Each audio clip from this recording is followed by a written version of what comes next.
इतना बहुता में मेरे शंकर को नहीं चाहिए भाई, बहुत सारा मेरे शिव को नहीं चाहिए भाई। मेरे शिव को तो थोड़ा दीजिए, मेरे शंकर को तुम थोड़ा भी दोगे तो उसको स्वीकार होगा। बहुता की चाह मेरे शंकर भगवान को नहीं।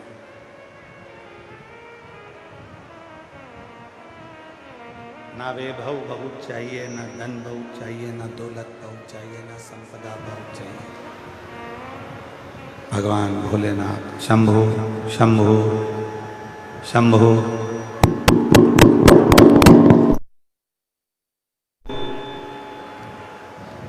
भगवान शिव को केवल तुम्हारा भाव चाहिए, और वो भी शुद्ध। तुम्हारे धन से, तुम्हारी दौलत से या तुम्हारी संपदा से शिव को प्रियता नहीं, उसकी प्रियता नहीं है।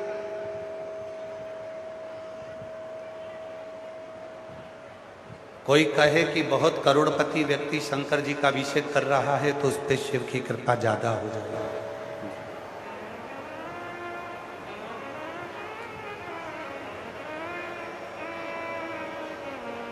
अभी कल का एक प्रसंग है। कल जब हम यहाँ से गर्ग जी के साथ में गाड़ी से हम अग्रसेन भवन गए, और अग्रसेन भवन जब हम गाड़ी से गर्ग जी साथ में गए, और अग्रसेन भवन के बाहर बहुत सारे लोग थे। उसमें से किसी एक बेटी ने एक प्रश्न किया, क्या शिवजी का अभिषेक गन्ने के रस से करना चाहिए? हमने कहा बिल्कुल करो, फल के रस से, गन्ने के रस से, ईख के रस से, तुम्हारी मर्जी पड़े उससे शिवजी का अभिषेक करो। गन्ने के रस से मतलब क्या है?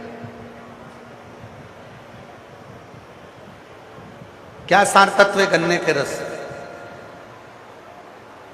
गन्ने के रस से सार तत्व यह है, जैसे गन्ना पूरा निचोड़ा जाता है तब उसका रस शिवजी के पास जाता है, उसी तरह व्यक्ति अपनी जिंदगी में जब पूर्ण तरह से हताश हो जाता है तब आखिरी में शंकर की शरणागति उसको सुख प्रदान करना प्रारंभ कर देती है। सुख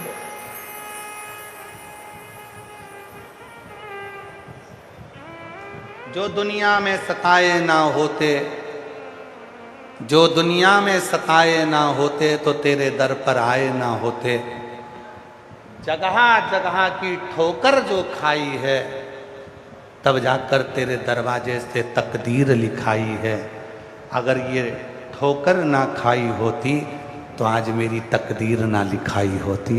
ये तकदीर तब लिखाई जब ठोकर खाई। संपूर्ण जगत में ना जाने कितने कितने कितने कितने लोग ताने देते हैं, कितने अपशब्द कहते हैं, कितनी गालियां देते हैं, कितना आड़ा टेढ़ा कहते हैं। परिवार में, नातों में, रिश्तों में ना जाने कितने कितने अपशब्द मिलते हैं, तब जाकर शिव की शरणागति प्राप्त होती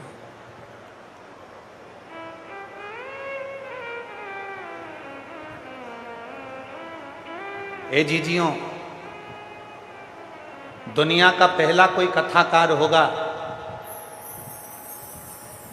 वो पंडित प्रदीप मिश्रा है, जिसको ऐसा कोई 15 दिन नहीं जाता जिस 15 दिन में उसके ऊपर उंगली नहीं उठाई जाती। कोई इल्ज़ाम लगाएगा 1 करोड़ 21 लाख का, कोई इल्ज़ाम लगाएगा 70 लाख का, कोई लगाएगा 80 लाख का, कोई लगाएगा 2 करोड़ का, कोई कहेगा ऐसा हो गया, कोई कहेगा वैसा हो गया, कोई कहेगा वैसा हो गया। कहने वाले कुछ भी कहते रहे, पर शिव शिव है, वो कहे शिव शिव। उसकी भक्ति भक्ति है। जब तक गन्ने जैसे तुम निचोड़े नहीं जाओगे तब तक तुम्हारे रस का सुख भी नहीं मिलेगा। जब तक तुम्हें ताने नहीं पड़ेंगे, अपशब्द नहीं पड़ेंगे। मीराबाई को ताने पड़े, जहर का प्याला भेजा गया, शेर के सामने खड़ा कर दिया, नाग का पिटारा भेजा गया। रामकृष्ण परमहंस जी को लोगों ने अपशब्द कहा, संत तुकाराम, नामदेव जी, किसको नहीं। मीराबाई, कर्माबाई, जितने भी थे, राष्ट्र के जितने संत हुए, सभी को ताने दिए गए, सबको अपशब्द कहा गया। पर आखिरी में जब निचोड़ निकला तब शिव की शरणागति का सुख मिला। कोई तुमसे कहे कि तेरी नौकरी नहीं लग सकती, कोई तुमसे कहे कि तुझे बच्चे नहीं हो सकते, कोई तुमसे कहे कि तेरी बीमारी अच्छी नहीं हो सकती, उस जगह पर तुम चुप होना। उसने तुम पर उंगली नहीं उठाई है, उसने देवाधिदेव महादेव पर उंगली उठाई, अब तुम उसके आश्रित हो।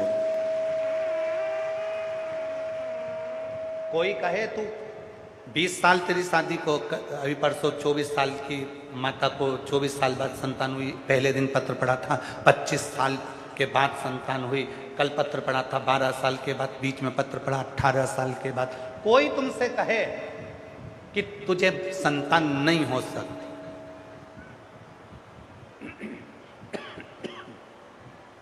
तुझे औलाद नहीं हो सकती, रोज यहां जितने भी बैठे हैं, जब 5 बार श्री शिवाय नमस्तुभ्यम बोला जाता है और उसके बाद में आंख बंद कर कर चुप होते हो, मौन होते हो, आप सब अपने अपने लिए मांगते हो, हम भी मांगते हैं। जब नेत्र बंद कर कर थोड़ी देर बैठते हैं तो अपने बाबा से बस एक ही चीज मांगते हैं, जो भी कथा सुनने आया है इसकी मनोकामना पूरी करना, इसकी कामना।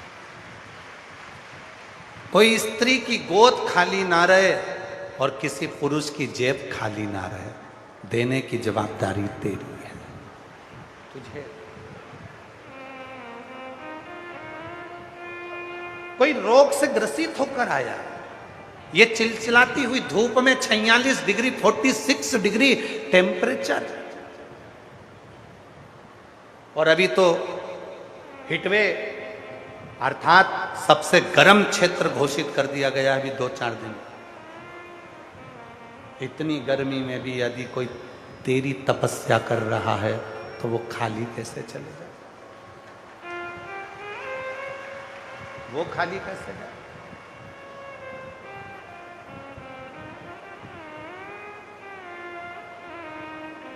लोग तुम्हें कहें तू मां नहीं बन सकती, तेरे घर में बेटा नहीं होगा, तेरे घर में संतान नहीं होगी, तेरे बच्चा की शादी नहीं हो रही है, तेरी लड़की की शादी नहीं हो रही है, तुझे ये रोग हो गया, तुझे ये बीमारी हो गई, तेरे साथ में तू तो कर्जे में लदालूम हो गई, तेरे पास में पैसा नहीं है, तू ऐसा, तू गरीब, तू वैसा, कुछ मत बोलो।